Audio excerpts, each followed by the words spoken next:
Assalamualaikum warahmatullahi wabarakatuh. Nah, bertemu lagi dengan saya Laili Ramadhani dari Prodi Pendidikan Biologi 2018 NEM 38.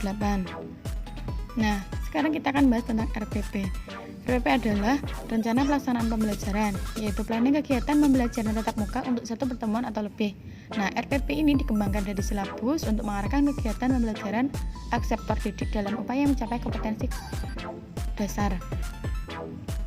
Setiap pendidik pada satuan pendidikan berkewajiban menyusun RPP secara lengkap dan sistematis.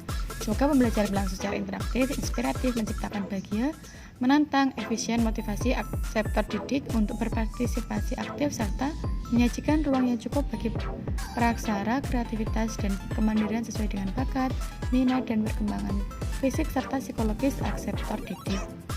RPP disusun menurut KD atau subtema yang dilaksanakan kali pertemuan atau lebih. Nah, sekarang adalah komponen penyusun skrip RPP. Yang pertama adalah identitas sekolah, identitas mata pelajaran, kelas atau semester, materi pokok, alokasi waktu, dan tujuan pembelajaran. Nah, selanjutnya adalah tentang kompetensi dasar dan indikator, materi pembelajaran, metode pembelajaran, media pembelajaran, sumber belajar, langkah-langkah pembelajaran.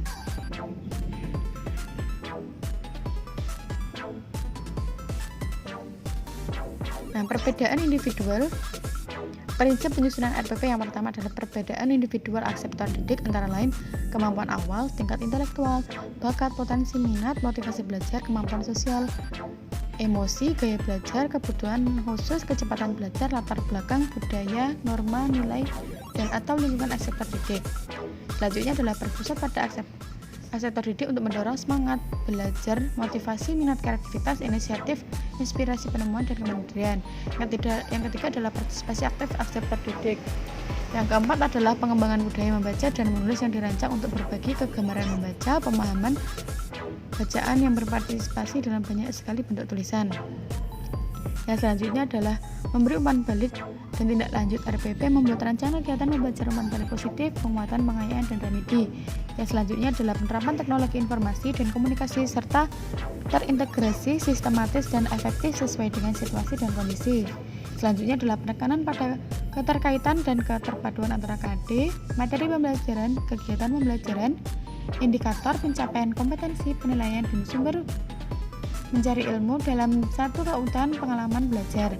Yang terakhir adalah mengakomodasi pembelajaran tematik terpadu, keterpaduan lintas mata pelajaran, lintas aspek belajar, dan keragaman budaya.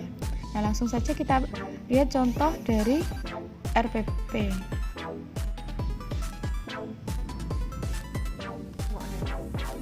Nah, sekarang kita lihat contoh dari RPP. Rencana pelaksanaan pembelajaran. Yang pertama ada identitas sekolah, yaitu sebagai contoh saja SMA Negeri 2 Lembian ya. Nah, yang selanjutnya adalah mata pelajaran, kelas, materi pokok, alokasi waktu. Selanjutnya adalah kompetensi inti. Nah, kompetensi inti tersebut sudah ada. Nah, sekarang kompetensi dasar. Berdasarkan komponen kimia penyusunan sel, suhu sel, kompetensi yang berlangsung dalam sel unit terkecil. Selanjutnya indikator. Indikator adalah menyesuaikan dengan kompetensi dasar apa yang akan dilaksanakan, apa yang akan dicapai dalam kompetensi dasar tersebut. Selanjutnya adalah tujuan pembelajaran. Nah, tujuan pembelajaran seperti adalah menguraikan secara sel. Tujuannya agar materi tersebut agar dapat diterima oleh peserta didik dengan baik. Nah, selanjutnya adalah materi, media, alat, metode pembelajaran, sumber belajar. Materinya adalah pendahuluan dan materi sel tersebut. Pendahuluan bisa dengan ice breaking dan sebagainya.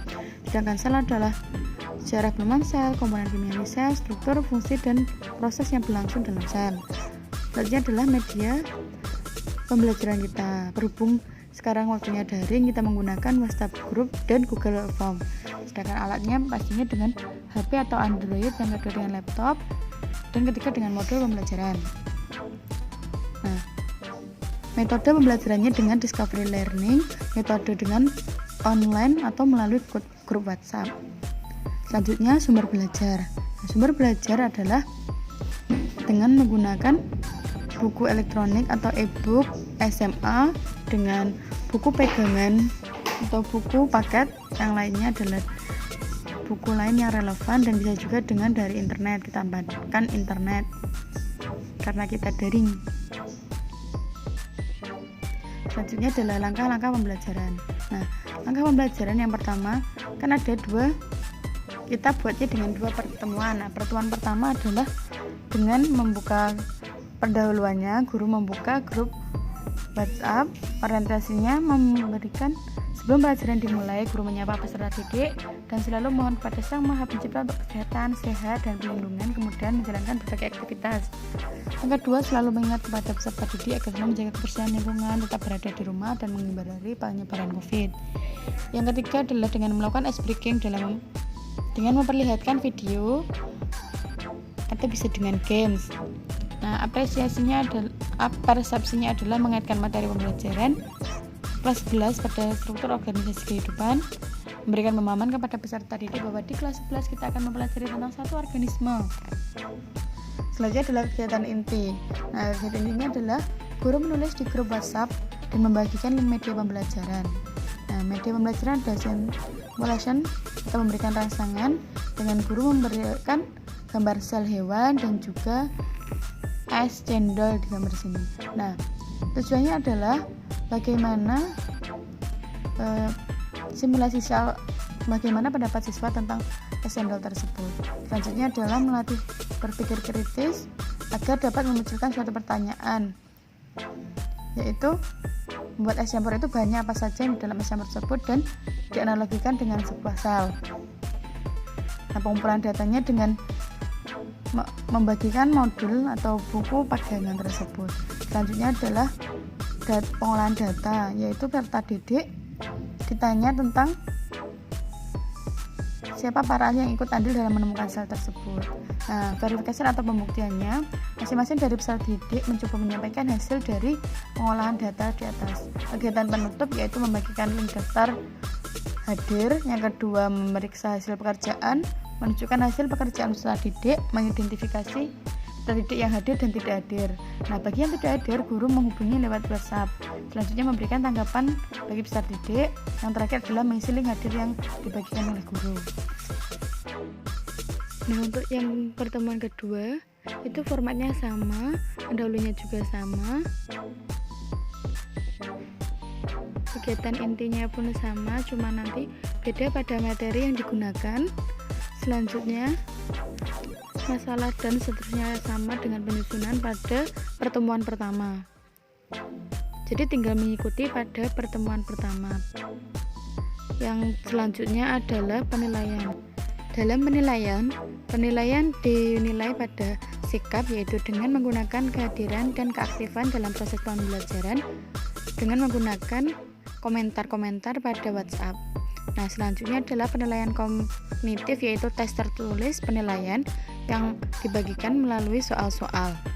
Yang selanjutnya adalah keterampilan atau dengan unjuk kerja, yaitu mempresentasikan apa yang materi yang telah mereka dapat dan mereka pahami. Baiklah, mungkin beberapa bentuk atau format RPP pertemuan pertama dan kedua sama.